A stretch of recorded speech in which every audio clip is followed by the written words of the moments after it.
Before you media நேயர்களுக்கு வணக்கம். இந்த வார திரை விமர்சனத்தில் கருடன் திரைப்படத்தை பற்றி நம்ம பார்க்க இருக்கிறோம். கருடன் அப்படின்னாவே ஒரு கடவுளுக்கு நிகராக எல்லாரும் போற்றக்கூடிய ஒரு உயிரினம், பறவை, எப்படி வேணாலும் சொல்லிக்கலாம். பொதுவாக எல்லா ஊர்லேயும் பார்த்துருக்கலாம், கிராமங்களில் பார்த்துருக்கலாம். ஆத்தோரம் குளத்தோரம் வயசானவங்களாம் போய் உட்காந்துட்டு அந்த கருடனை தரிசிக்கு உட்காந்துருப்பாங்க. அந்த கருடன் வந்த உடனே அப்படியே கணத்தில் போட்டுக்குவாங்க. இது எல்லா ஊர்லேயும் நடக்கிற விஷயம், எல்லாருமே ஒரு பார்த்த விஷயம். அதுபோல் எல்லா கோவில் கும்பாபிஷேகங்களையும் பார்த்தீங்கன்னா அந்த கருடன் மேலே பறந்தா தான் அந்த கும்பாபிஷேகத்தை கடவுள் ஏற்றுக்கிட்டார் அப்படிங்கிற ஒரு நம்பிக்கை. இப்போ சமீபத்தில் கூட விஜயகாந்த் அவர்கள் மரணத்தில் அந்த ஊர்வலம் போகும்போது கருடன் மேலே பறந்ததா நம்ம எல்லாமே யூடியூப்பில் தொலைக்காட்சியில் எல்லாம் பார்த்தோம். ஸோ கருடன் அவ்வளோ முக்கியத்துவம் வாய்ந்த எல்லா மக்களோடும் கருடன்னா அது எவ்வளோ ஒரு முக்கியத்துவம், கடவுளுக்கு நிகராக எல்லாரும் போற்றக்கூடிய ஒரு உயிரினம். அந்த தலைப்பை தான் இந்த படத்துக்கு வச்சுருக்காங்க. இந்த படத்தை இயக்குனர் வெற்றிமாறனின் கிராஸ் ரோட் ஃபிலிம் கம்பெனியும் லார்க் ஸ்டுடியோ குமாரும் இணைந்து இந்த படத்தை தயாரிச்சிருக்காங்க. இயக்குனர் RS துரை செந்தில் இந்த படத்தை இயக்கியிருக்காரு. ஒளிப்பதிவாளர் ஆர்தர் ஏ வில்சன் பண்ணியிருக்காரு. படத்தொழிப்பு பிரதீப் ராகவ் பண்ணியிருக்காரு. இசையமைப்பாளர் நம்ம யுவன் சங்கர் ராஜா பண்ணியிருக்காங்க. இந்த படத்தில் நடிகர்கள் அப்படி பார்த்தீங்கன்னா நம்ம சூரி கதையின் நாயகனா வர்றாரு.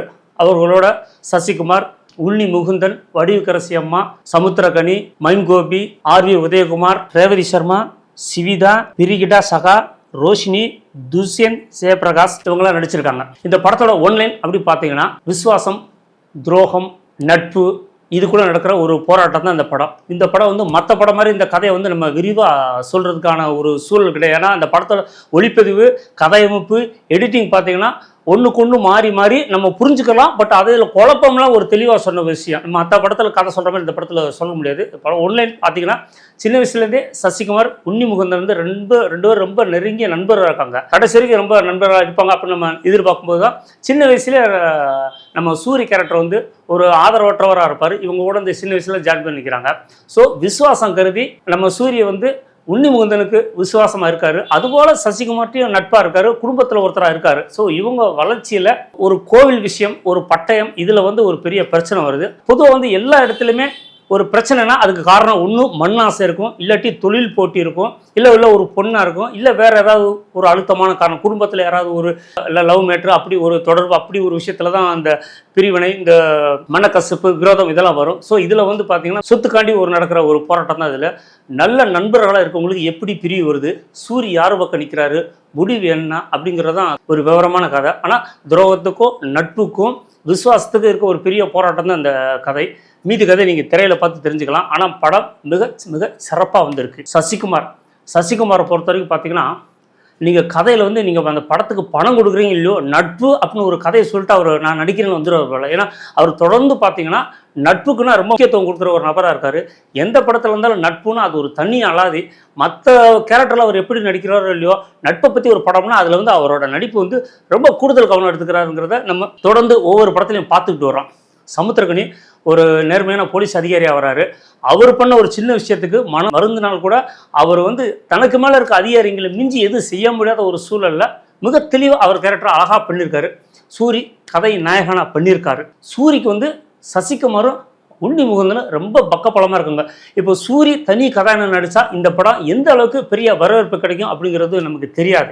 பட் ஆனால் சசிகுமார், உன்னி முகுந்தன் இருக்கிறதுனால இந்த படத்தை அவங்க ரெண்டு பேரும் தூணு மாதிரி இருந்து இந்த படத்தை அழகாக கொண்டு போகிறாங்க. இது சூரிக்காண்டி அவங்க பண்ணினாங்க அப்படின்னு தான் நம்ம நினச்சிக்க முடியும். ஸோ அந்தளவுக்கு சூரிக்கு எவ்வளோ முக்கியத்துவம் இருந்தாலும் இவங்க ரெண்டு பேரும் பலமாக ஃபுல்லாக ட்ராவல் பண்ணுறாங்க. ரொம்ப அழகாக நம்ம பண்ணியிருக்காரு சூரி அவர்கள்.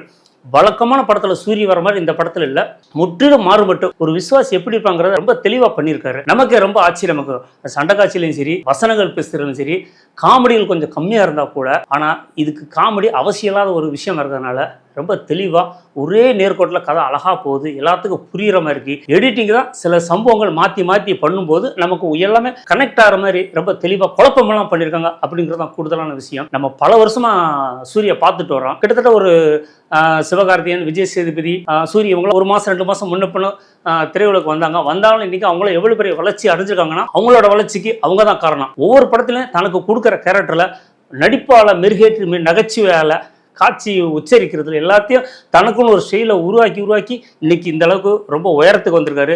தமிழ் சினிமாவில் இனி சூரி அசைக்க முடியாத இடத்துல இருப்பார் அப்படிங்கிறது ஒரு சினிமா ரசிகனா என்னோட நம்பிக்கை. அந்த அளவுக்கு மிக சிறப்பாக பண்ணியிருக்காரு. உன்னி முகுந்தன் சசிகுமாரோட நண்பர் அவரும் ரொம்ப சிறப்பாக பண்ணியிருக்காரு. நடிப்பில் வந்து பார்த்தீங்கன்னா ரொம்ப வேற மாதிரி பண்ணியிருப்பாங்க. ஒவ்வொரு காட்சியிலையும் இன்டர்வல் பிளாக்லாம் அவ்வளோ பிரமாதம் வந்திருக்கு. சில படத்துல எல்லாம் பார்த்தீங்கன்னா இன்டர்வல் பிளாக் வந்து ரொம்ப ரொம்ப எல்லாத்தையும் கவனிக்க வச்சு அடுத்து என்ன நடக்கும் அப்படிங்கிற ஒரு எதிர்பார்ப்பை கூட்டுற மாதிரி ஒரு விஷயம் இருந்தாலும் இந்த பிரச்சனை அந்த இதை தவறாம வச்சிருக்காங்க. பெரிய பலமாக இருக்குது.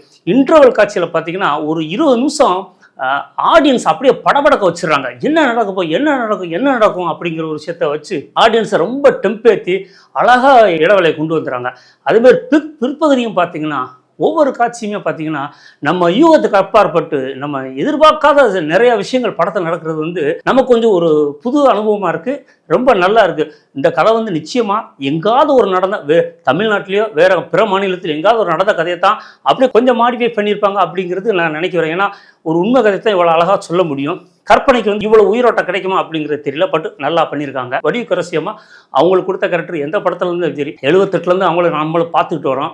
கல்லூரி மாணவியிலேருந்து இன்னைக்கு பாட்டி வரைக்கும் நடிக்கிறாங்க. எந்த கேரக்டர் கொடுத்தாலும் அதை அசால்ட்டாக சாப்பிட்டு போடுற கேரக்டராக நடிச்சிருக்காங்க.